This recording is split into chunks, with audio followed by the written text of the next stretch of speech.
For centuries, the dominant scientific worldview has treated the human experience as a byproduct of a biological machine. In this model, you are essentially a complex robot made of meat and bone, and your capacity to feel love, pain, or wonder is nothing more than the noise created by electrochemical signals. But this mechanical assumption has hit a wall that scientists and philosophers call the hard problem of consciousness. As philosopher David Chalmers points out, we are excellent at mapping the physical mechanics of the brain. We can see which neurons fire when you taste a strawberry. But no amount of physical mapping explains why those processes are accompanied by a vivid, subjective inner experience. If the firing of physical neurons cannot explain the quality of a sensation, then the mechanical model of the brain is missing a primary dimension of reality. This gap in our understanding moves from philosophy to medicine when we look at the data from the AWARE study, the largest investigation ever conducted into the threshold of death. Dr. Sam Parnia led this multi-hospital study, tracking patients who suffered cardiac arrest to see what happens when the biological machine is forced to power down. The data shows that when the heart stops, the brain's electrical activity flatlines within 20 to 30 seconds. At this point, the hardware is functionally offline. Yet 18% of these patients report hyper-lucid experiences during this flatline. They don't just report vague dreams.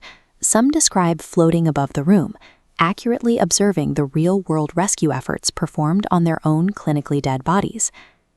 This creates a profound paradox. If consciousness is purely a product of the brain, how is the software still running when the physical computer is unplugged? The emerging post-materialist answer suggests that the brain does not generate consciousness, it catches it. Here, your mind is a primordial property of the universe, rooted in the quantum field. Federico Faggin, the physicist who pioneered the classical microprocessors that power our world, has spent decades formulating a theory to explain this field-based reality.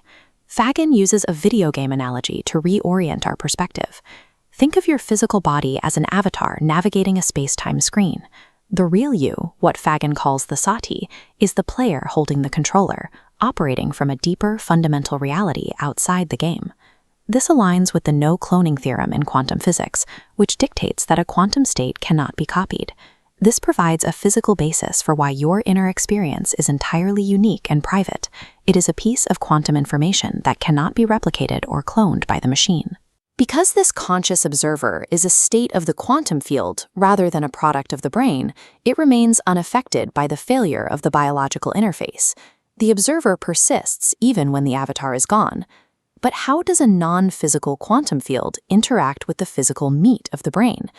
Nobel laureate physicist Sir Roger Penrose proposed a mechanism for this interface, working alongside Dr. Stuart Hameroff, who identified the specific biological structures that might act as the quantum receiver.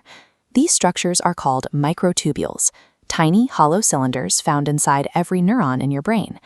Under the Orch OR theory, these microtubules act as quantum computers.